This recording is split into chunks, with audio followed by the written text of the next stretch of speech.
I didn't even want her to go. That's the part that stings the most. I had this gut feeling. That quiet, gnawing instinct that whispers when something's off. But I didn't listen. I trusted her. I told myself I was being paranoid, jealous, insecure. Turns out I was just right. Her name's Megan. My wife. We've been married for 7 years. 7 years of shared rent, shared bed, shared dreams. Or at least, I thought they were shared. She said she needed a break, a girl's trip to Miami. For days in the sun with her 2 college friends. No husbands, no kids, just tanning, cocktails, and catching up. I didn't want her to go. I told her I'd book us both a vacation. Somewhere quiet, just the 2 of us. She laughed in my face and said I was being clingy, that I needed to let her breathe. So I did. Like a damn fool, I did. I helped her pack. I bought her a new suitcase. I drove her to the airport. She kissed me goodbye. Said she'd miss me. Said she'd call every night. She didn't. The first night, no call. Just a quick text, landed safe. Exhausted. Talk tomorrow, love you. The second night, silence. By the third night, I was calling her. Straight to voicemail. I told myself not to freak out. Maybe they were out late. Maybe her phone died. Maybe. But something broke inside me when I saw her tagged in a photo on Instagram. She was smiling, holding a drink, wearing a dress I hadn't seen before, tighter, shorter, bolder than anything she owned. And she wasn't with her friends. There was a man, right next to her, arm around her waist. His hand too familiar, too confident. Her body leaning into his like it belonged there. The caption read, "Perfect night with this amazing woman, palm tree kiss mark, #Miami Nights." His profile was public. His name was Jordan. Muscular. Tattooed. Flashy smile, expensive watches, rented yachts.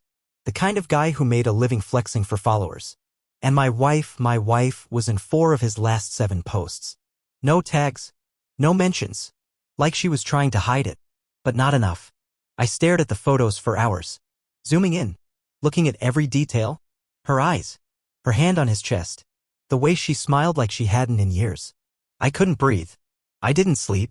And when she finally texted me the next morning, "Hey babe. Sorry, super busy here, having fun. Miss you." I felt something inside me snap. She was lying. I knew it. And I was going to prove it. I didn't respond to her message. Not because I didn't want to. Because I didn't know what version of me should reply, the calm, naive husband who believed her or the one whose heart was already sinking under the weight of betrayal. I stared at the screen, thumb hovering, blood pounding in my ears. I set the phone down. Walked away. Sat on the edge of our bed in the dark, the silence screaming louder than any words I could write. That night, I opened a bottle of whiskey. I hadn't touched alcohol in over a year. Megan didn't like it when I drank. Said it made me too quiet, too intense. But that night, I needed the numbness. Needed something to dull the sharp edges of the images burned into my mind. Her in that dress. Him with his hand on her hip. The way she tilted her head, laughed, looked at him like he was her whole world. It haunted me. I spent the next few hours doing what any broken man does in the digital age. I became a detective. I scrolled through Jordan's feed, every photo, every comment. He was staying at the Fontainebleau, one of those overpriced, influencer-type hotels where the cocktails cost more than a meal and everyone's pretending to be someone richer, cooler, more important. He'd posted stories too, fast cars, poolside selfies, panoramic views from a penthouse suite. I watched them all. Paused. Rewatched. Tried to catch glimpses of her in the background. And then I found it. A video. Just 3 seconds long. A slow pan across a rooftop party. Music thumping. Lights flashing. Dozens of people. And for half a second, just a half, I saw her. Megan. Sitting on a lounge chair, his hand resting on her thigh. She leaned in, whispered something in his ear. He smiled. She kissed his cheek. I dropped my phone. It wasn't just cheating. It was intimacy. Familiarity. Comfort. She wasn't being swept away in a one-night stand. She was choosing him. Smiling with him. Being happy with him. And I was here. In our apartment.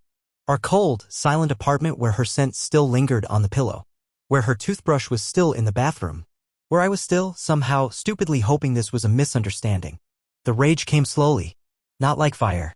More like ice creeping through my veins, freezing me from the inside out. I picked up my phone again. Clicked on her contact.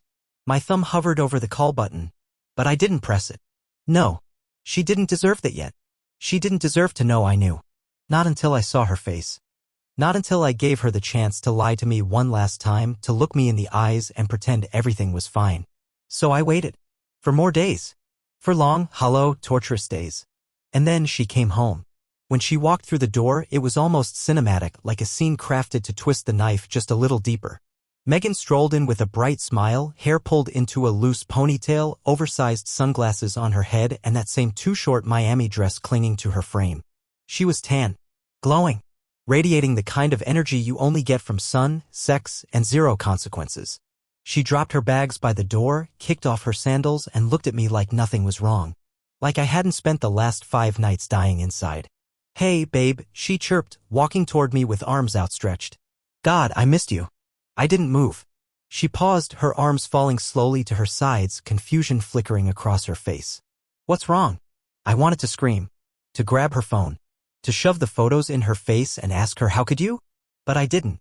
I just stood there, hands clenched into fists, and stared at her. Let her feel it. The silence. The weight of it. The vacuum of all the things I wasn't saying because deep down she knew. She had to know. "You didn't call," I said finally, my voice low and steady, almost eerily calm. "Not once." She blinked. A beat of hesitation. Then a light laugh, too quick, too forced. "Oh my God, I know. I'm sorry. We were just constantly out and I didn't want to be rude checking my phone all the time. I figured texting was enough." I nodded slowly. "Right? Because texting 'miss you' while you're with another man is polite." That stopped her cold. Her mouth parted slightly. Her posture stiffened. "What are you talking about?"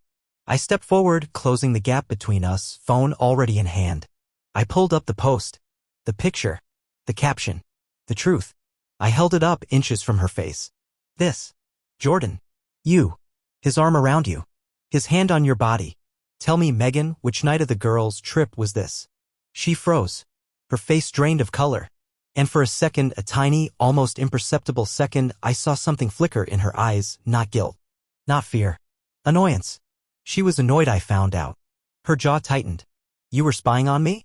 Don't you dare turn this on me." I went to relax. "I didn't think you'd be stalking my friends' tags and creeping on random accounts." "He tagged you, Megan. You're not some hidden mystery. You're his highlight reel." Silence. The room was heavy, thick with everything neither of us could unsay.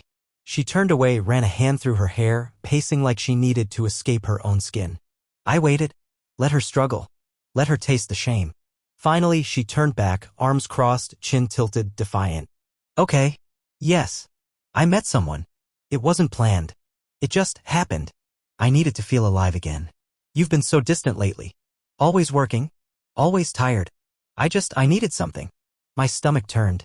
Not because she cheated, I had already made peace with that part. But because she justified it. Because in her mind, this was my fault. I drove her to it. I didn't give her enough attention, so naturally she spread her legs for someone else. I laughed. A dark, bitter sound that didn't feel like it came from me. "You needed something? You needed someone? So you let some Instagram clown fuck the life back into you?" Her eyes welled up with tears. "That's not fair." "No," I said, stepping back. "What's not fair is that I was here. Waiting. Loving you. Planning a weekend getaway to surprise you. I thought we were struggling, sure, but I thought we were trying. I didn't realize you'd already found your escape route wrapped in abs and cheap cologne." She sobbed. Loud, messy, mascara-streaked sobs that filled the space between us. But it was too late. Her tears didn't reach me. Couldn't. I had nothing left to offer her, no comfort, no anger, not even hatred. Just the numb, irreversible knowledge that the woman I loved wasn't who I thought she was. The rest of that day passed in silence, broken only by the occasional sniffle from her side of the apartment and the dull hum of the air conditioner. I didn't leave. I didn't yell. I didn't even ask her to go. I just sat there on the couch, staring into the void, listening to the clock tick louder than it ever had before. Every second felt like a nail in the coffin of our marriage, the marriage I thought was flawed, sure, but still salvageable. But now? Now I knew the foundation was soaked in lies. She tried to talk. Several times. I could see her pacing the hallway, hovering near the edge of the living room, wringing her hands like she was rehearsing a script in her head. But she didn't have the courage. Or maybe she knew no words would fix what she broke. Eventually, she retreated to the bedroom, our bedroom, and closed the door. That night, I slept on the couch. I didn't cry. I didn't move. I just lay there with my eyes wide open, staring at the ceiling, hearing her muffled sobs from behind the door she used to leave open just for me. At one point, around 3 a.m., I heard it creak open. I pretended to be asleep. She stood there for a long moment, the light from the hallway casting her shadow across the floor. I didn't move, couldn't. If I looked at her, if I acknowledged her, I would shatter. She went back inside and didn't come out until morning. When the sun rose, it didn't feel like a new day. It felt like another layer of dust settling on something already dead. I sat at the kitchen table, nursing a cup of black coffee, while she tiptoed around like a stranger in her own home. I didn't say a word, just watched her, observed every movement like I was watching the final scene of a movie I never wanted to end this way. Eventually, she broke the silence. "I think we need to talk." I looked up slowly. Her face was pale, drawn, eyes red, hair messy. She looked like the aftermath of her own choices. I nodded once. "Okay," I said. "Talk." She sat across from me, hands trembling around a chipped ceramic mug she never liked. She didn't look me in the eye. "I didn't mean for it to happen," she began, voice low. "When we first got to Miami, I was just happy to be away. The girls and I were catching up, drinking, dancing. I felt free. Then I met him. It was casual at first, just flirting. But he was charming, confident. He made me feel wanted." I interrupted. My voice was calm. "Dead. That's the word you're looking for, right?" She flinched but nodded. "Yeah, I guess. He made me feel like I was still desirable. Like I wasn't just a wife, or a roommate, or an afterthought." I stared at her, trying to find the woman I married in that explanation. The woman who used to leave me notes in my lunchbox, who danced with me in the kitchen, who cried when I proposed. "She knew," I whispered. "She must have died sometime last year, and you just never told me." Megan looked up then, tears welling again. "I never stopped loving you, I swear." "Love doesn't do what you did," I said, standing. My chair scraped back slowly, the sound slicing through the silence. "Love has bad days. Love fights. Love struggles. But it doesn't seek validation in someone else's bed." She didn't follow me when I left the kitchen. She didn't try to stop me when I walked out the front door. I didn't know where I was going. I just knew I couldn't breathe in that apartment anymore. Not with the ghost of what we used to be haunting every corner. I drove aimlessly for hours, letting the city blur past me like watercolors left out in the rain. No destination, no music, just the steady hum of the engine and the occasional honk of someone impatient with my slow drifting down familiar roads. My hands gripped the steering wheel tighter than necessary, knuckles pale, jaw locked, mind spiraling through every moment that now felt like a lie. Our anniversaries, her laugh during those late-night movie marathons, the way she used to reach for my hand while crossing the street. All of it tainted now. All of it poisoned by the image of her wrapped around a man who didn't even know her middle name. I ended up at the old marina, a quiet stretch by the water where we used to go when we first started dating. It wasn't anything special, just a few benches, some old boats, a food truck that served greasy fish tacos, but it was ours, or it had been. I parked the car and sat on the hood, staring out at the water, wondering when exactly everything had started to crack. Maybe it had been slow, like ice forming on a windshield. Maybe I had been too busy, too tired, too trusting. But she had jumped, and I had stayed. That was the difference. I don't know how long I sat there. Long enough for the sun to slide across the sky. Long enough for my phone to buzz 3 times. Her name flashing each time like a wound reopening. I didn't answer. Couldn't. I didn't want to hear another apology. Another excuse. Another twisted version of the truth designed to make me feel guilty for her betrayal. Eventually, I drove home. Not because I wanted to, but because I needed to know what came next. When I walked in, the apartment smelled like lavender. The scent of the candles she always lit when she was nervous or trying to cover something up. She was sitting on the couch, hair still messy, face bare, looking smaller than I'd ever seen her. She didn't say anything at first, just looked up at me with those big, tear-wrecked eyes that used to melt me. "I packed a bag," she said softly. "I'll go stay with Melissa for a few days. Give you space." I nodded. That was all I could do. There was no dramatic speech, no parting hug, no last-minute attempt at salvaging the unsalvageable. She picked up her duffel, walked past me slowly, and paused at the door. "I still love you," she whispered. I didn't respond. I just stood there, watching the door close behind her, feeling like something final had just happened. Like a chapter had ended, not with a bang, but with a slow, painful whisper. And then there was silence. The kind of silence that settles deep in your bones. The kind that doesn't go away with time or distraction. The kind that forces you to sit with your grief until you finally understand it's not just about losing someone, it's about losing the version of yourself that believed in them. I wandered through the apartment after she left, touching the things she used to care about. The pillow she always fluffed before bed. The stupid ceramic cat she insisted on keeping in the hallway. The framed photo of us from our honeymoon, all sunburn and smiles and promises we didn't know we'd break. I didn't cry. I just sat on the edge of the bed and whispered to no one, "Why wasn't I enough?" And the silence answered back. The days that followed bled into one another, each one quieter and heavier than the last. I worked from home, barely speaking to anyone beyond the bare minimum. My coworkers probably assumed I was sick or just overloaded, and I let them believe that. It was easier than telling the truth that I was unraveling. That every time I tried to focus, my mind wandered back to that rooftop in Miami. To the dress. To her smile. To him. It felt like she was still everywhere. Her scent lingered in the sheets. Her coffee mug was still in the sink. Her bobby pins littered the bathroom counter like tiny landmines of memory. I deleted Jordan's profile from my phone, but not before downloading every post with her in it. I hated myself for it, but I needed the proof not of her infidelity but of my own clarity. I never wanted to doubt again. I never wanted to gaslight myself into thinking I was overreacting. The photos were a monument to the moment my marriage died. And in some twisted way, they helped me begin to bury it. Megan texted a few times. Short messages. Not asking to come back, not begging for forgiveness, just checking in. Thinking of you. Hope you're eating. Please take care of yourself. It made me sick. She had taken everything, my trust, my peace, my future, and now she wanted to play the role of the concerned ex-wife, as if kindness could erase betrayal. I didn't reply. Not because I hated her, but because I didn't want to keep feeding the ghost of what we were. Every time I saw her name on my screen, it was like ripping the stitches out of a healing wound. One night, about a week after she left, I ran into Melissa, her friend, the one she claimed to be staying with. It was accidental. A grocery store aisle, both of us reaching for the same bottle of wine. She looked surprised. Nervous. Said my name like she wasn't sure if I'd punch her or collapse.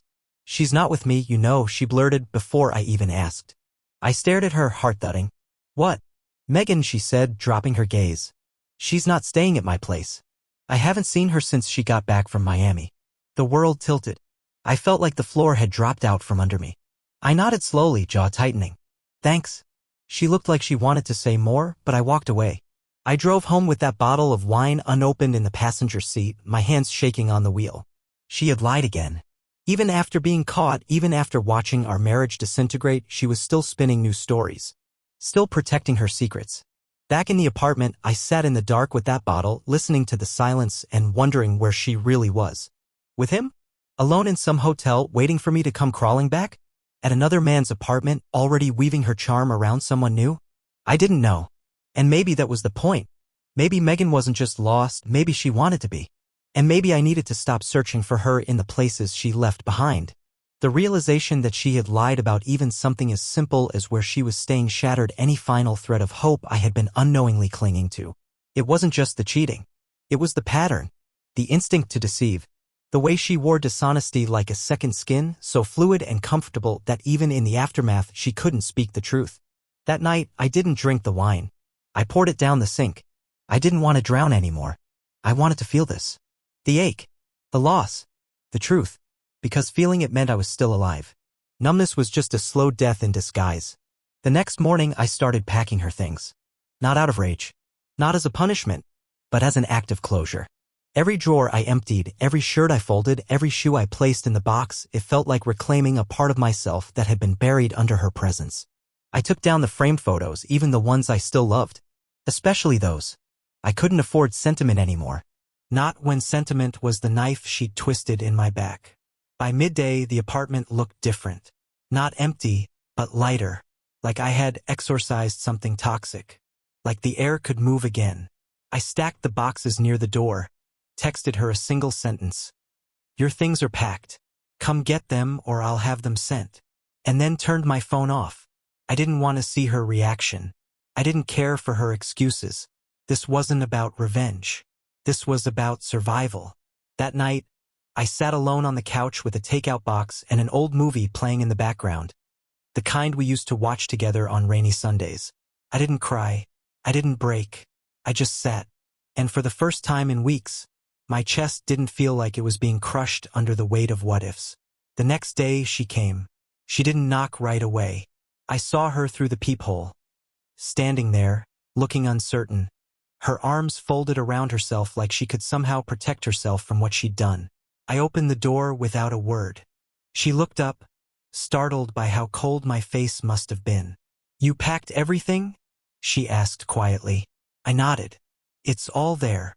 She hesitated, then stepped inside, eyes scanning the apartment like it was foreign now. And maybe it was. She no longer belonged here. Not in the air. Not in the walls. Not in me. She moved slowly, picking up the boxes one by one. She didn't cry, didn't beg. Maybe she knew there was nothing left to save. I didn't help her. I just watched, arms crossed, heart still. When she finished, she turned to me, lips parting like she might try to say something meaningful. But all that came out was a whisper. I never wanted it to end like this.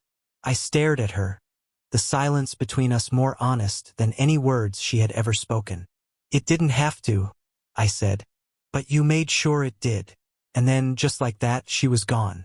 I closed the door behind her, locked it, and leaned my forehead against the wood. For a moment, I just stood there, breathing, not crying, not shaking, just breathing. And that, somehow, felt like the beginning of something new. The days that followed her final departure weren't filled with dramatic healing or some sudden burst of freedom. No, they were quiet, achingly so. Grief doesn't arrive with fanfare. It moves like fog, slow and steady, seeping into every crevice of your life. I found myself pausing mid-task, staring at empty doorways as if she might suddenly walk back in. Not as the woman who betrayed me, but as the version of her I still remembered. The version I had loved. But that version was gone. And every time I remembered that, the ache returned, dull, familiar, and hollow. I started waking up earlier, not out of motivation, but because sleep became fragile. I would lie in bed, staring at the ceiling long after the sun rose, trying to piece together the moments that led us here. I kept thinking there had to have been a moment I missed. A warning sign, a shift in tone, a second glance. Something that could have prepared me. But nothing ever came to mind. If there had been signs, I hadn't seen them. Or maybe I chose not to. It's strange how betrayal rearranges everything. Even your memories. I'd think back to our last anniversary dinner. How beautiful she looked in that green dress. How she smiled when the waiter brought the champagne. And now I questioned all of it. Was she already gone then? Was that smile meant for someone else? Had she already decided she was done with me? Even as I reached for her hand across the table, I started journaling, not because I believed it would help, but because the silence in the apartment had grown too loud. I needed somewhere to pour the words, the anger, the questions. I wrote everything. How I hated her, how I missed her, how I blamed myself and then didn't, over and over again in a cruel loop. And somewhere in those pages, I started to see myself again. Not just the man she left, but the man I was before her. The one with ambition, passion, purpose. He'd been buried under years of compromise, of trying to be enough for someone who kept shifting the goalposts. One night I went for a drive. No destination, just motion. I ended up at the same marina, but this time I didn't sit on the hood of the car. I walked the docks. I listened to the water lapping gently against the sides of the boats. I stood at the edge and closed my eyes, breathing in the salt and the wind and something that felt like peace. Raw and imperfect, but real. That's when I realized something. I had been trying to mourn a future that was never going to happen. The life I thought we were building together had only existed in my mind. She had left long before Miami. Maybe not physically, but emotionally. She drifted, slowly, quietly, until the only thing left was her body next to mine and her heart somewhere else. That's the hardest part, isn't it? Not losing what you had, but realizing you never really had it to begin with. A few weeks passed. The weather began to shift, the early signs of autumn creeping into the air with its cooler nights and golden sunsets. The apartment didn't feel haunted anymore. Just quiet. Just mine. I rearranged the furniture. I replaced the photos on the wall. I even painted the bedroom a different color, not because I hated the old one, but because I needed something that hadn't been chosen with her in mind. Small acts of reclamation, little victories that added up to something larger, my life on my terms. One afternoon I got a letter in the mail. No return address, but the handwriting was unmistakable. Her handwriting. Megan's. I stared at the envelope for a long time before opening it, heart pounding against my ribs like it was trying to escape. Part of me didn't want to read it. What was left to say? What words could possibly matter now? But curiosity is a cruel thing, and grief is even crueler. So I opened it. It wasn't long. A single page, written in blue ink. Her handwriting was rushed, uneven, like she had written it in a storm of emotion. She apologized, of course. Said she didn't expect forgiveness, but she needed to explain. Said she hadn't stayed with Jordan. That it had been a moment, a stupid, selfish moment that spiraled into something neither of them had truly wanted. She said she realized too late that she had been running not from me, but from herself. And then, at the end, she wrote this. You loved me in ways I didn't deserve, and I betrayed that. I don't know who I am without you, but I understand now that you need to find out who you are without me. I folded the letter neatly, placed it back in the envelope, and slid it into a drawer I rarely opened. I didn't cry. I didn't text her. I didn't reach out to say I understood. Because I didn't. Not really. Love, real love, doesn't just vanish. It doesn't seek escape in the arms of someone else. It doesn't dismantle the life you built without a word. Maybe she was lost. Maybe she was broken. But so was I, and I had chosen to fight for us while she had chosen to run. And now, finally, I was choosing to let go. That weekend, I took a solo trip. Just a few hours upstate, to a cabin near the woods. No distractions. No cell service. Just me, a journal, and the kind of quiet that doesn't suffocate, the kind that heals. I hiked. I cooked for myself. I read books I had forgotten I owned.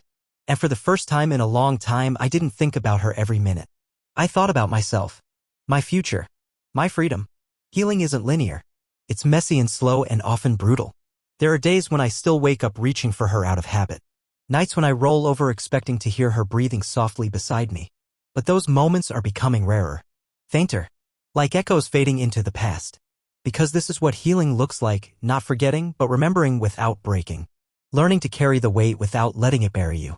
Finding yourself in the rubble and realizing you were worth saving all along. It's strange, the things you end up being grateful for. I never thought I'd say that about her betrayal.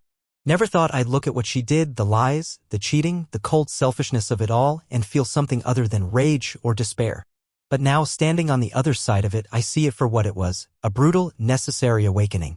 A forced unraveling of a life I had outgrown but was too afraid to leave. Her infidelity shattered the illusion. And once the pieces fell, I could finally see what I'd been blind to for so long, not just who she was, but who I had become in the process of loving someone who didn't truly love me back. I lost myself in that marriage. Slowly. Quietly.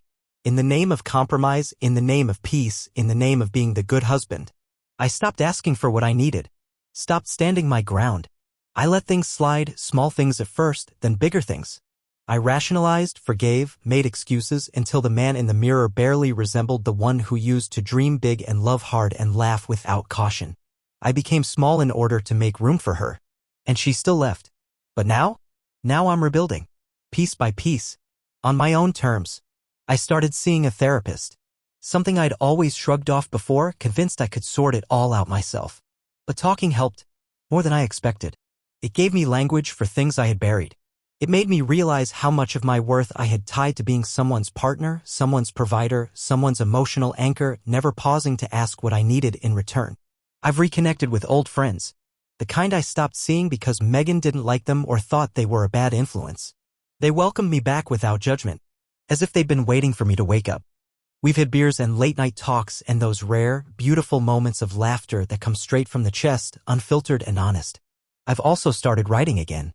Not just the journaling, but actual stories. Essays. Thoughts I didn't even know I had until they spilled out onto the page. And people are reading them. Relating to them. telling me they see themselves in my pain. There's something powerful about that, turning wounds into words, making meaning out of what once felt senseless. And no, I'm not dating yet. I'm not rushing to fill the void she left behind, because it's not a void anymore. It's a space I'm learning to occupy on my own. I'm rediscovering what it means to enjoy my own company, to sit with silence and not feel lonely, to make plans just for me, to be enough for myself. She reached out again recently. Just a short message. Said she heard about my writing.